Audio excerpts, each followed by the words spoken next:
The studio lights blazed down on the set of Good Morning America, casting sharp shadows across the sleek black desk where Michael Strahan sat with his trademark wide smile, his massive frame somehow fitting perfectly into the tailored navy suit that hugged his broad shoulders like it was custom-made for a former NFL giant-turned-morning show host, and opposite him Charlie Sheen slouched in the guest chair, his once chiseled face now etched with lines from years of excess, his eyes darting like a cornered animal under the hot glare, wearing a rumpled black shirt unbuttoned just enough to reveal a glint of a gold chain that screamed 90s nostalgia mixed with current desperation, the audience murmuring softly in the background as the segment intro played a upbeat jingle that felt utterly out of place given the tension already crackling in the air like static before a storm.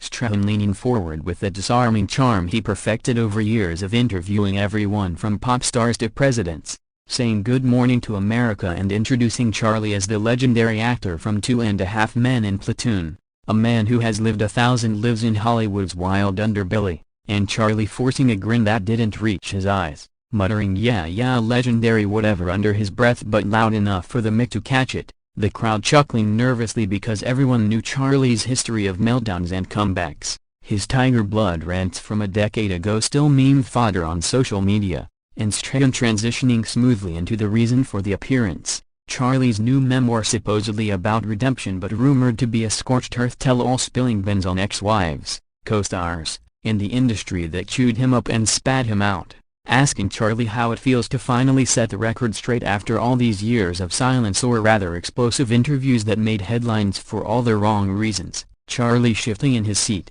his fingers drumming on the armrest like he was itching for a cigarette or something stronger, replying that it's cathartic man really cathartic to get it all out there no holds barred because the truth is the only winning move in this game called life. His voice laced with that Sheen swagger that once charmed audiences but now sounded brittle like it could snap at any moment, Strahan nodding empathetically probing deeper about the chapter on his HIV diagnosis and how the public shamed him instead of supporting him. Charlie's jaw tightening visibly the vein in his temple pulsing under the makeup they slathered on to hide the ravages. Back from commercial the jingle played again that infuriatingly cheerful tune that clashed with the storm brewing on set, Michael Strahan flashing his megawatt smile thanking sponsors for coffee that keeps America awake or whatever the plug was, then turning back to Charlie Sheen with a question about his early days in Hollywood, a breakout role in Platoon that put him on the map alongside his brother Emilio and father Martin, asking how it felt to be part of such an iconic family dynasty, Charlie smirking but it forced his lips curling in a way that looked more like a snarl, saying yeah the Sheen Esteves clan we're like the Kennedys but with better scripts and worse luck, the audience laughing but it's uneasy laughter because Charlie's tone dripped sarcasm like venom, Strahan chuckling along trying to keep it light probing about the pressures of nepotism in an industry that claims to hate it but thrives on it. Charlie interrupting sharply with nepotism please I earned every role sweat blood and tears while you were sacking quarterbacks Mike, the jab landing harder than intended Strahan's smile faltering for a split second before he recovered like the pro he is, saying fair enough Charlie let's talk about your process as an actor the method the madness behind the magic, Charlie rolling his eyes visibly for the camera muttering method madness yeah that's one way to put it another is surviving the machine that grinds you down. His voice rising in volume the sound engineer adjusting levels frantically offstage, Strahan sensing the derailment trying to pivot to fan questions submitted online one about favorite co-star from 2.5 Men, Charlie barking out John Cryer hands down the guy was a saint putting up with my crap, but then adding but the producers they were vultures circling for ratings blood, the word blood echoing his old rants making social media buzz already with clips circulating. Strahan asking follow-up about the infamous firing from the show the highest-paid TV actor canned mid-season, Charlie's face flushing red under the lights his fists clenching on the desk knuckles white, saying they betrayed me Mike pure betrayal after I made them billions, Strahan calmly pointing out the reported on-set behavior that rans the demands, Charlie exploding finally with you weren't there you don't know you get your info from tabloids like the rest of the sheep. His voice booming now the audience gasping audibly the energy shifting from interview to confrontation, Strahan holding up a hand placating saying whoa Charlie let's keep it civil this is morning TV families are watching, but Charlie not backing down leaning forward invading Strahan's space with you keep it civil you with your perfect life your football glory your GMA throne judging me from on high, the words spilling out like a dam, breaking years of resentment flooding the set. In the aftermath of the shatter, the studio fell into a stunned hush broken only by the hum of equipment and whispered directives from the control room. Michael Strahan exhaling slowly like he'd just dodged a blitz, his co-anchors Robin Roberts and George Stephanopoulos exchanging wide-eyed glances off-camera, Robin mouthing "oh my god" while George adjusted his tie, a nervous tic betraying his usually unflappable demeanor. The audience stirring in their seats, some filming on phones despite signs prohibiting and the viral potential too tempting to resist. Stagehands sweeping up the glass with brooms that scraped loudly against the polished floor, a sound amplified in the tense silence. Strahan retaking his seat, signaling he's got this, addressing the viewers directly with folks. Sometimes interviews take unexpected turns. Charlie has been through a lot and emotions run high. We wish him the best. His voice smooth as ever but laced with genuine concern or perhaps relief that it didn't escalate to physical.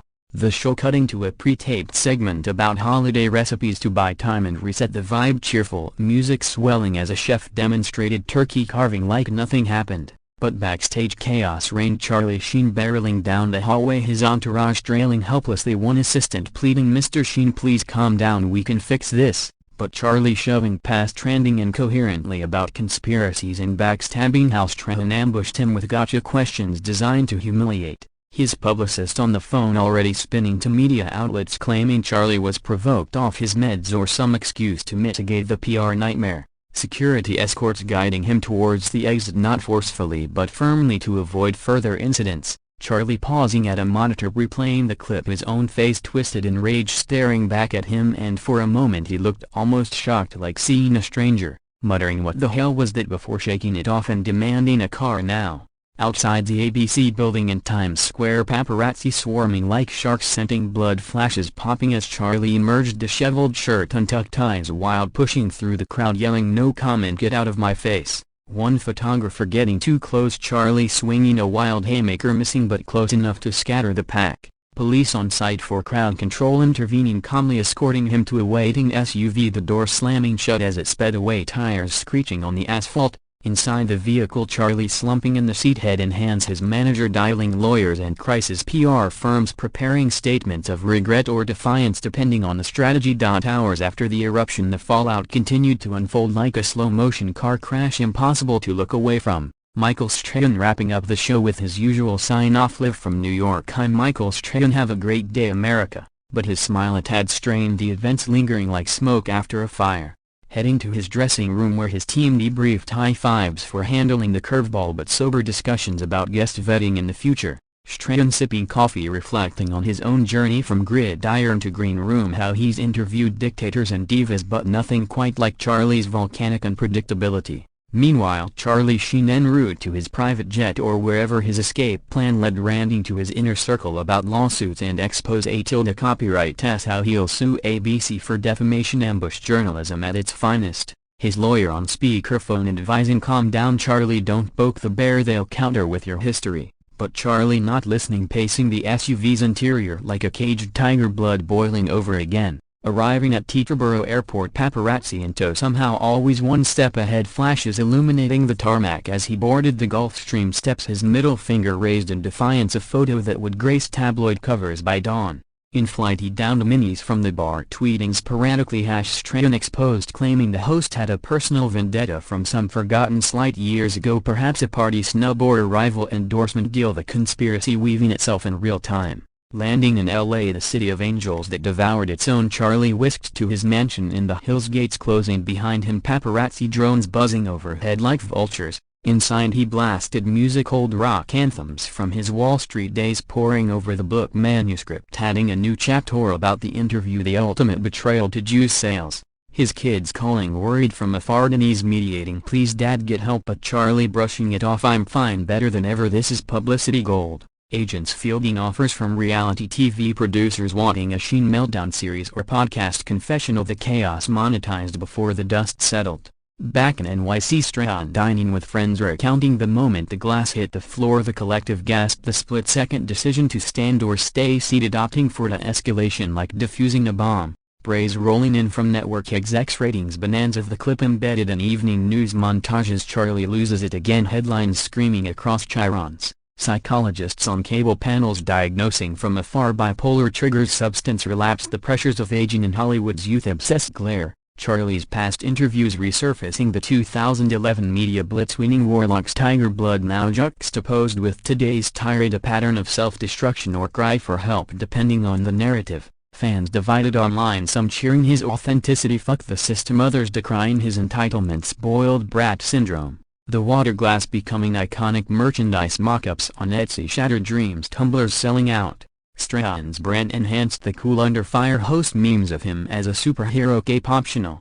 As dawn broke over the Manhattan skyline, the Good Morning America team convened for damage control coffee-fueled meetings dissecting every frame of the Charlie Sheen implosion. Producers high-fiving over the unexpected windfall and viewership numbers already trending upward, rivaling Super Bowl ads in buzz. But lawyers circling with cease and desist drafts in case Charlie followed through on lawsuit threats. Michael Strahan at the center, calm as ever, suggesting they release a statement of well wishes, no commentary on the meltdown to keep class above the fray. Meanwhile, across the country in Beverly Hills, Charlie Sheen stirred from his fitful sleep, head pounding like a war drum, remnants of the mini-bar scattered like battlefield debris. His phone a brick of notifications, missed calls from Brooke Mueller, his other ex, trying to check on the kid's sake. Charlie ignoring them, firing off a voice memo to his publisher, "This is gold, pure gold," added to the epilogue the live TV execution. Breakfast delivered, room service omelets untouched as he paced, dictating additions about Strahan's smug face, the audience's fake laughs, the whole charade of morning television masking cutthroat agendas.